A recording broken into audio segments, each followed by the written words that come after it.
finalmente tivemos a estreia da segunda parte do dorama O Jogo da Morte e hoje vamos falar um pouco aqui sobre o desfecho dessa história e esclarecer algumas dúvidas que possam ter ficado aí sobre algumas partes. Então fica comigo até o final desse vídeo, já deixa o seu like e me dá aquela força se inscrevendo aqui no meu canal. E era um K-drama aguardadíssimo pelo enredo, é claro, mas principalmente por esse elenco de estrelas que ele conseguiu reunir, e eu já falei sobre isso aqui no vídeo onde eu faço as primeiras impressões dos capítulos iniciais, e aí eu falo sobre esse elenco e faço uma introdução da série.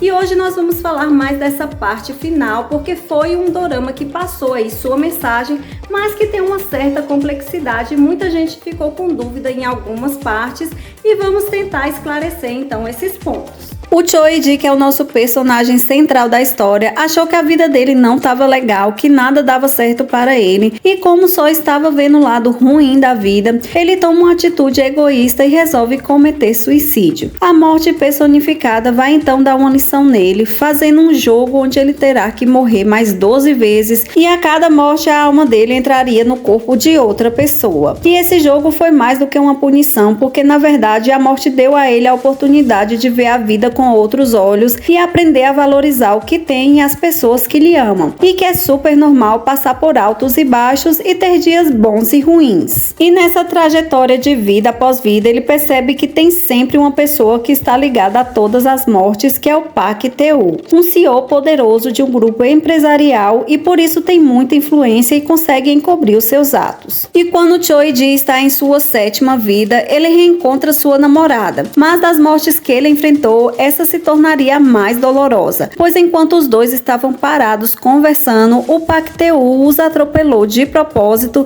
e matou sua namorada em sua frente. Nesse momento, então, ele entendeu verdadeiramente a dor de perder uma pessoa que se ama e percebeu o sofrimento que causou às pessoas que ficaram. Enfurecido, Choi-ji decide que vai vingar a morte dela. Então, em sua 9ª vida, ele volta como um detetive que, sabendo que não haveria punição para esse psicopata por meios legais, usa então as memórias que tinha adquirido das vidas que passou para fazê-lo pagar, e arquiteta um plano muito bem construído e consegue dar a esse vilão um destino pior do que a morte. E ele vive um bom tempo no corpo desse detetive, mas outra vez ele toma a decisão de buscar a morte antes do tempo, e para proteger o seu parceiro ele resolve morrer para salvá-lo, e continua então sendo punido pelo jogo da morte. E chega um momento em que ele já se passou por tantas pessoas que nem sabe mais quem é, e toda aquela luta por sobrevivência já não faz sentido, e cansado disso, decide acelerar o fim do jogo. Então, em sua penúltima vida, assim que ele entra em seu novo corpo, impulsivamente decide correr para a morte e se joga na frente de um carro e é atropelado. Mas assim que entende que vida era aquela, ele se arrepende, pois na verdade era uma oportunidade que a morte deu a ele de mudar o acontecimento que ele tinha presenciado há 7 anos atrás e que tanto o culpava por ter estragado a sua vida. E aqui podemos perceber claramente como o destino do Choi-ji e do Park Tae-woo estavam entrelaçados, e até pareceu uma espécie de looping, pois o motorista que o atropelou foi justo o Park Tae-woo, e foi nesse acontecimento que ele desenvolveu o gosto por matar pessoas, pela expressão e a forma como o homem pediu para ser salvo, o que na verdade era o Choi-ji pedindo para a morte o salvar. Então, se ele tivesse lutado para sobreviver, aquele homem não teria sido atropelado, ele possivelmente teria conseguido o emprego que sonhava, e o Park Tae-woo poderia não ter provado aquela sensação e talvez não tivesse matado pessoas, incluindo sua namorada. Vendo que ele não estava lutando para viver e desperdiçou uma grande chance que havia lhe dado, a morte então faz seu ato final, colocando em uma vida que ele não se atreveria a tirar, e ele volta no corpo de sua mãe, onde permaneceu por 32 anos e provou da angústia e sofrimento que ela passou por sua causa. E teve muito tempo para refletir, se arrepender, e quando sua vida chega ao fim e ele reencontra a morte, implora desesperadamente por uma segunda chance de voltar ao seu corpo original como Choi-ji para poder abraçar sua mãe mais uma vez. E ele recebeu essa segunda chance que pediu, mas foi um dos momentos que gerou dúvida se ele foi perdoado pelo julgamento de Deus ou pela morte, morte, pois na cena final isso ficou meio que subentendido. No meu entendimento, eu achei que foi a morte que deu a ele uma segunda chance, pois ela fala que ele já recebeu toda a sua punição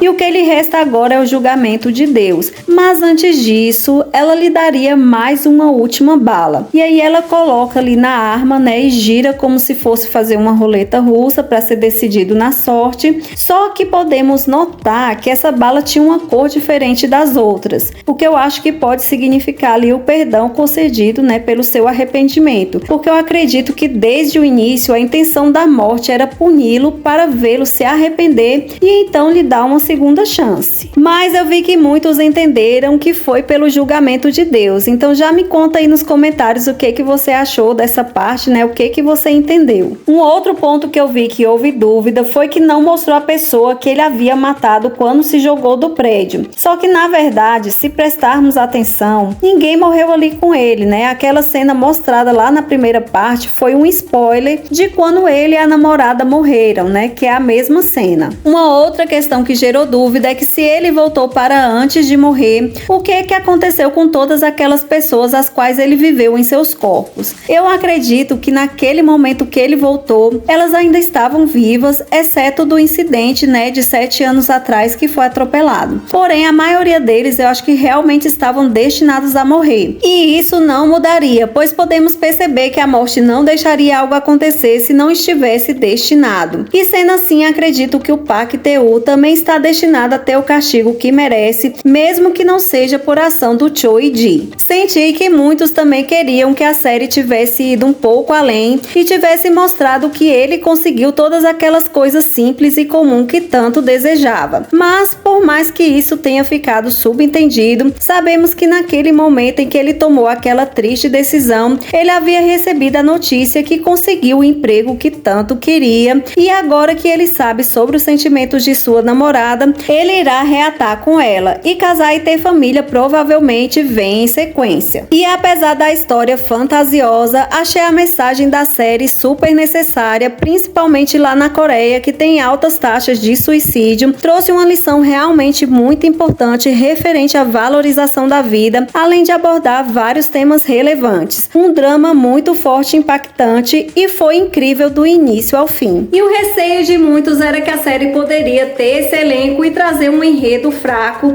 mas no desfecho ela foi bem fiel aí o webtoon que deu origem, não decepcionou, realmente entregou tudo o que prometeu, abordou muitos temas sensíveis, né? Uma série para quem realmente é forte, que gosta desse gênero, porque em certo ponto ela já fica pesada, né? Tem muitas cenas de ação e violência, mas também que emocionou muito, né? Muita gente chorou aí no final com o nosso protagonista, passou sua mensagem, terminou ali fechadinha, sem pontas soltas. Eu super recomendo, valeu muito a pena assistir essa série. E você já assistiu? Você teve esse mesmo entendimento sobre esse final? Já me conta aqui nos comentários para eu saber. Espero que esse vídeo tenha ajudado vocês. Eu vou ficando por aqui. Um beijão para vocês e até a próxima!